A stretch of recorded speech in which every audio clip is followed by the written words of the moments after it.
What's up, everyone? It's Scotty with MoneyVest. So markets here pushing higher a little bit on the day. We did have Jerome Powell's testimony in front of the Financial Services Committee for 3 hours, but I did have to shut the live stream down because it was getting very, very, very political. And even though it was supposed to be a monetary policy discussion, it was farther from the monetary policy discussion. There were very rarely any questions related to recession, inflation, interest rate, economic growth, or anything related to monetary policy, and more related to fiscal side of things and politics and just a lot of different types of conversations happening during that discussion. So we're going to briefly touch on what Jerome Powell said. Tomorrow we've also got another Jerome Powell testimony, so we're going to give it another shot. We'll see what Jerome Powell testifies and what type of questions are being asked during this another testimony in front of Congress. So again, hope you all enjoy this video and find it helpful. Make sure that you drop a like and don't forget to subscribe to the channel if you're just joining us for the first time. And again, links to our Discord and Patreon is going to be down below if you're interested in joining us. You get over 45 to 50 plus private videos and tutorials, including all the Excel spreadsheets that are going to be moving over to our moneyvest.com platform here very soon, including all the Discord channels and the trade alerts and trade ideas, and everything's going to be included with a link down below. Also, do connect with me on Instagram. My handle is going to be CastWRP, and I do post a lot of interesting stories and portfolio updates and tips and strategies and polls over there as well. So first things first, the markets here, NASDAQ pushing up to over 0.5%, 16,000 points, S&P just over 5,100, and the Dow Jones here just over 38,000, up over 20 basis points. So one of the things that I really want to address here that is creating a lot of fear, I've seen it from a few people that have sent me over these headlines, and that is this right here. Okay, these are the type of headlines that I really want to address in this video because this is complete BS, and I really want to address why nobody should feel any fear related to these types of headlines, because this is attention and media 101, right? This is really what sells. This is what catches the most eyeballs. This is what is of the most contrarian sort of viewpoint on the market and the economy. And these types of headlines is really what gets a lot of these, clicks and views and a lot of attention. And as a result, makes the name and advertises for a lot of these people that are putting out these forecasts. So S&P 500 may crash 60%. Recession looms, speculation rife, Milton Berg. End of the American Empire, Robert Kiyosaki warns S&P 500 is about to crash 70%, compares the U.S. economy to the fall of the ancient Rome, and says stupidity repeats itself. Do you agree? So I just want to address that. Look, at the end of the day, nobody really knows what is going to happen, right? I mean, stocks could go up 100%, they could drop 50%, 60%. Nobody is good with making predictions, okay? And this needs to be reiterated because whatever is reiterated, whatever is said over and over again is what you're going to internalize with those concepts, okay? It's not something that I'm repeating. It is something that I'm reiterating so you internalize these ideas, and always remember that nobody in the markets, including myself, knows what is going to happen. Nobody can actually make predictions. At the end of the day, nobody knows what the future holds. All we really have is the present, and that's what we're here to analyze. And this obviously does create a lot of fear in the overall market, in the overall investor sentiment. That's why I got multiple people kind of sending me these headlines and what my thoughts are. My thoughts are to simply ignore the noise unless there is actual data that does suggest that, okay, S&P 500 could actually crash 50 to 60%. Then there is really no reason for us to believe and predict these types of bear markets or these types of crashes, right? Peter Lynch says more money is lost trying to predict a crash than in an actual crash, right? And that is to say that if you start shorting the market on the back of these types of analysis, well, guess what? You're going to get short squeezed and you're going to get burned because markets tend to continue to be very optimistic. They do recover. They tend to really perform well over time. And over a 15-year plus time period, the probability of you making money over the long term is over 99%. So less than 1% money that you actually lose money over a 15 plus time period. So I would take these with a grain of salt, right? So this is, again, I know how fearful these headlines can be, and, you reading this can really kind of create that internal fear. But just understand that these types of predictions are made over and over and over again by multiple people trying to predict what's going to happen, and very rarely are they actually true. Michael Burry is a very, very good example of that. He's been making predictions. He's a perma bear, so he's been making predictions like these for a very long time, and of course his track record is not that great. But of course, the longer you make these types of predictions, eventually you will be turned out to be correct, and that's when you will get all the attention, all the fame, all the popularity, but then once again, people forget that you've been wrong so many times. So that's really, the idea behind these headlines. I would take them with a grain of salt and not really focus too much on this idea. Now, Federal Chair Powell testifying to House on Wednesday. This right here are some of the things that he basically said. I already broke this down in our live stream, but he basically said that, when we reach that greater confidence with respect to inflation, we will be dialing back on the rate cuts. And Powell said on Wednesday that he expects the Federal Reserve to cut rates and that the U.S. economy appeared nowhere near a recession. And although he did shy away from committing to a timetable of rate easing as progress on inflation was not assured. In prepared remarks ahead of his congressional testimony, Powell said inflation had eased substantially since hitting a 40-year high in 2022, but that policymakers still need greater confidence in its decline before the rate cuts as well. This right here is the JOLTS numbers that came out today at 8.8 million job openings, which was slightly lower than the consensus of 8.9. So we did see a little bit of a decline here compared to the consensus, and also a slightly lower number compared to the prior number here. Prior number was revised down to 8.889 million here. And again, Federal Reserve Chairman Jerome Powell told lawmakers the central bank's policy setting committee still isn't convinced that continued progress towards their 2% inflation objective is assured, and that it won't make the sense to cut interest rates until it is confident. He still expects cuts to come this year. Powell noted that inflation situation has eased notably and over the past year without any significant spikes in unemployment, and the labor market remains very relatively tight, even as surging immigration has made more workers available. And finally, he also did say the U.S. growth did see over 3% in 2023, and Powell does believe and expect continued growth at a solid pace, and there is no short-term risk of a U.S. economy falling into a recession. Again, labor markets are very tight, very strong, very attractive economic conditions, and we want to keep the economy growing. And we are on a good path to getting the economy on a potential soft landing as well. So over a 3-hour period, you'd be expecting more comments and more stuff to hear from Jerome Powell. But like I said, it was a very political debate because it is a political year, and everybody is kind of running for their campaigns. Everybody's trying to, make a point from Jerome Powell, and that's what they use their time for, whatever 4 or 5 minutes they get. So instead of asking good, high-quality monetary policy questions that can benefit investors and, of course, the people that are struggling with high inflation and high interest rates, they focus on the political agenda and the narrative that they're trying to push and kind of help their campaigns. And that's exactly why to shut the live stream down, because it was not helpful or useful at all. But this right here is the market. So Amazon flat, Tesla here continues to drag down a little bit over 2.3%. Apple and Google down about slightly half to 90 basis points here. We got Nvidia here pulling higher, just another new all-time high. So does AMD, Qualcomm, all semiconductor and chip stocks pushing higher. SMH was also very, very green. We did have Microsoft here rolling over, down about 14 basis points slightly. Meta was up over 1.2. Healthcare, industrial, real estate, utilities, basic materials, consumer defenses, software applications, semiconductors, all these sectors pushing higher very nicely. This right here, again, most of these sectors were green in the last 1 day, 1 week, and in the last 1 month. We did have communication services struggling on all three accounts, on the day underperforming, on the week underperforming, and on the month also underperforming. And most of that is coming on the back of Google. And Google really has been struggling over the last couple of weeks here. Ethanol, sugar, orange juice prices, cocoa prices, coffee, all pushing higher, with palladium and silver and feeder cattle selling off. And then, of course, Bitcoin back over 66,000 and Ether just over 3,700 as well. So if you come over to, again, Bitcoin prices here continues to trade almost at a new all-time high. So this right here is Ether pushing up, of course, very, very overbought at the moment. Support level is going to stay put roughly at 3,600. So that is going to be that support level to keep in mind. And a target, of course, back up to over 4,800. So 48 to 4,900 for Ether moving forward, with the support level staying put right over here, sitting roughly at 2,100 to as much as 2,400 for Ether as well.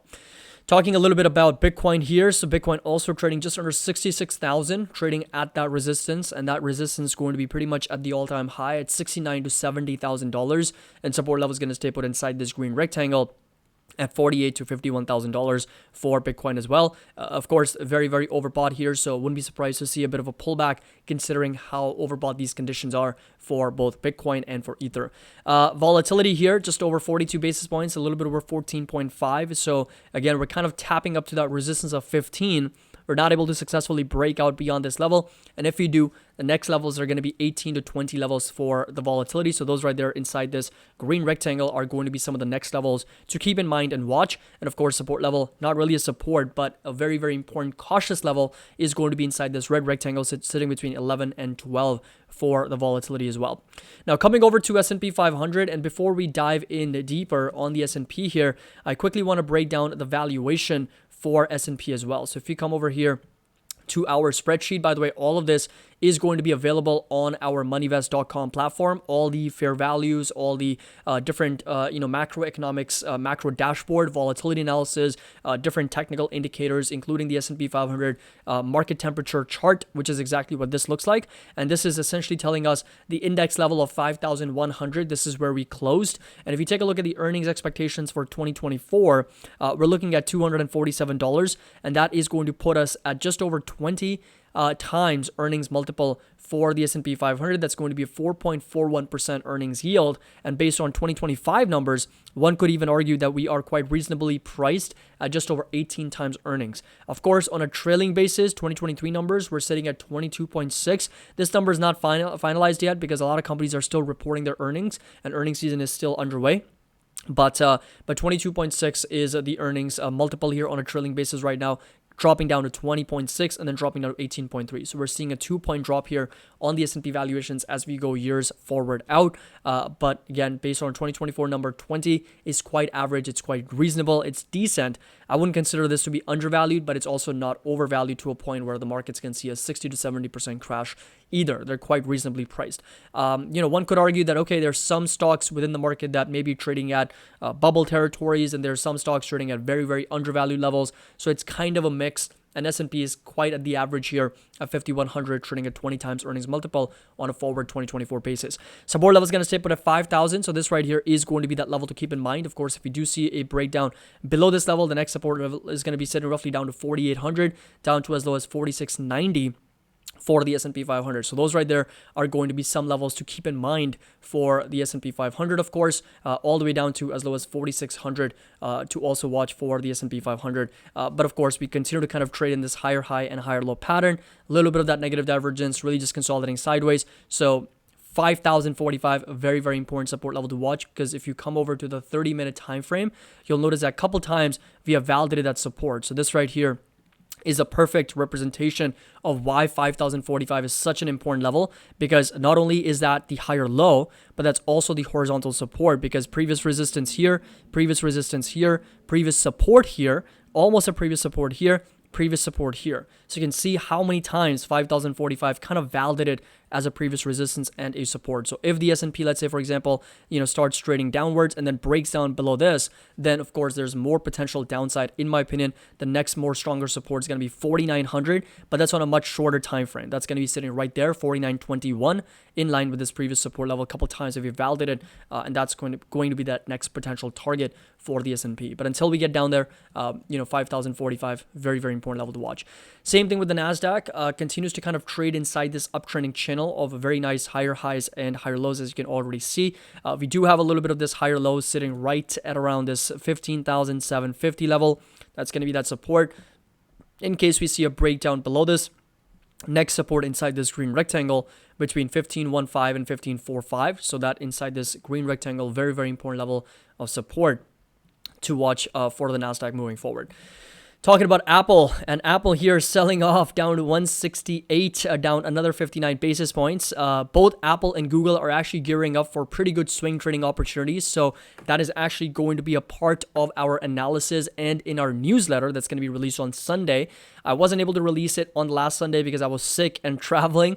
So I was really, really under the weather with some heavy medication, but I'm finally recovering now. And this couple trade ideas are going to be shared because Our focus is very much on quality over quantity. I'm not going to share hundreds of different trade ideas, everything that I'm finding in the market. I'm not going to put it out there because the probability for success is going to be much lower.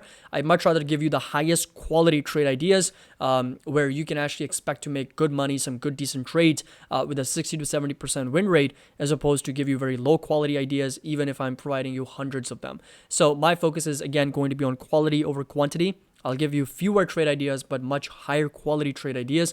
And for that, Apple is actually going to be one of those. Right now, still very much on this breakdown and very, very oversold RSI and MACD. Support level is going to stay put at 165 for Apple, kind of in line with this previous support level to also watch for Apple. So that is going to be that next level that we're watching for this company at 165. Amazon, on the other hand, also starting to roll over a little bit from that resistance at 175, 176. Red candle on the day. So most of Magnificent Seven companies were down, except for, of course, chip stocks. So semis were pushing higher, and Meta also did manage to push up over 1.2%. And the next support really for Amazon is going to be down to 155. So this right here is going to be that next level to keep in mind, all the way down to $143 per share for Amazon moving forward. Talking about Tesla, and Tesla here still struggling a little bit here on the day, of course, coming down to that support once again at 174, 175. I've got a separate, more detailed analysis coming out on Tesla here very soon, but still very much in the context of this downtrend of lower highs and lower lows, and of course starting to break down from that $180, $170, $475 support here. And the next target is going to be closer to my fair value, my intrinsic value, close to 150 for Tesla moving forward. So those right there are going to be few levels to keep in mind for Tesla moving forward. Talking a little bit about NVIDIA and AMD here. NVIDIA continues to move higher, hitting new all-time highs yet again at $887. Massive move to the upside. Support level is going to stay put roughly at $740, down to as low as $635 per share for NVIDIA, all the way down to inside this green rectangle, previous resistance acting as a new support. So this right here is what we witnessed, kind of like an ascending triangle breakout to the upside. And since then, NVIDIA has never looked back. It's almost about to double from those levels, and support level is going to stay put down to 746, down to $635 for NVIDIA. Talking a little bit about advanced micro devices here, and AMD also with a huge breakout from this ascending triangle, or symmetrical triangle, I should say, and of course hitting new all-time highs with the market cap sitting well over $340 billion, and support level is going to stay put at 181 for advanced micro devices as well. PayPal, on the other hand, slightly down 26 basis points, just over $58, still within the context of this downtrend, so lower highs and lower lows here. And again, support level is going to stay put at $57, all the way down to $50 per share, with a resistance at this lower high to as much as $67, $68 per share, so still within the context of this lower high and lower low downtrending channel. And like I said, support level is going to stay put at $57, down to as low as $50 for PayPal as well. Talking about Visa, and Visa here continues to move higher with a little bit of that negative divergence, and support level is going to stay put at $279, $280, all the way down to inside this green rectangle between $245 and $250 for Visa, and that's going to be a much stronger support to watch for this stock here moving forward as well. Talking a little bit about Meta Platforms, and Meta, of course, hitting almost new all-time highs at just under $500, up over 1.2%. Support level is going to stay put at $490, down to as low as $451, and we do also have a big gap to fill here.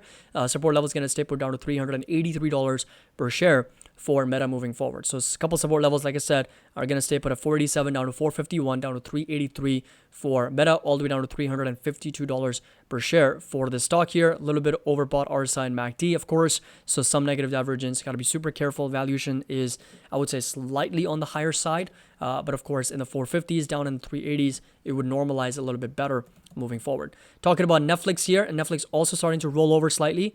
Support level is going to stay put roughly at $600, which is actually going to be a resistance now a little bit. We're actually going to get rid of this. Support level next is really going to be down to 570s, 560s for Netflix, all the way down to this potential gap that it may need to fill, all the way down to as low as 496 to 485 for Netflix, a much stronger support. To also keep in mind, RSI is still a little bit more elevated here, same as the MACD. And like I said, support level is going to stay put at 571 for Netflix. Now, Google also coming down to some attractive levels. 132 is where it's at. Next support level is going to stay put at 126. So this right here is going to be that level to keep in mind for Google. And of course, there's going to be potential swing trading ideas for both Google and Apple here because of how oversold they are now starting to be. So next support really is going to be 126. The ideal level would be at 117. So that would be, of course, a much better level for Google, kind of in line with this previous support level to watch for this company. And like I said, next support at close to 126. And there is going to be opportunity for Google here. Valuations also normalizing for both Apple and Google at the moment. Talking about Microsoft, and Microsoft here also rolling over a little bit, down about 14 basis points, so just a little bit over $400. Resistance is going to stay put at 420. So this right here is going to be that level to keep in mind as a resistance, and support level at 384. And of course, another support level sitting right over here at 397, close to $400 per share. And of course, a breakdown below this. Next support is going to be 384 down to $366 per share for Microsoft moving forward. And then finally, we've got Enphase and Costco, so ENPH. Enphase consolidating sideways on the day, 22 basis points. So still very much in the context of this symmetrical triangle. So if it does, let's say, end up breaking out beyond this level at 137, closer to 151, those right there are going to be a couple of resistance levels. And right now it's just kind of flirting around that support in the low 100s. So 108 to as much as 120s is where the support is for Enphase. And we'll find out eventually if it does end up, let's say, breaking out from the symmetrical triangle or not. And then finally, we got Costco. And Costco here continues to trade at a new all-time high, trading up 1.75%, 773. Absolute incredible momentum with a very, very overbought RSI over 82. And of course, the price action itself, just incredible. And the earnings are coming out tomorrow. So March 7th, and 362 earnings per share with a revenue of just shy of $60 billion is what's expected from Costco. So hope you all enjoyed this video and a complete update on the markets here. Make sure that you drop a like and subscribe to the channel. And the bottom line is that I wouldn't pay any attention to any type of these sort of market predictions and expectations for a potential crash, because people have been trying to do this for many, many years, even decades. And the probability of success is really, really low. So it's much better, much more efficient to be a bullish, more long-term sort of optimistic investor than it is to try to predict these crashes and benefit from them, because they happen once in a blue moon. And when they do happen, big money is made not on the crashes, it's made on the recovery. So I hope you all enjoyed this video, found it helpful. Make sure that you drop a like, subscribe to the channel. Links to our Discord and Patreon is going to be down below if you're interested in joining us. And as always, happy investing. I'll see you all in the next video.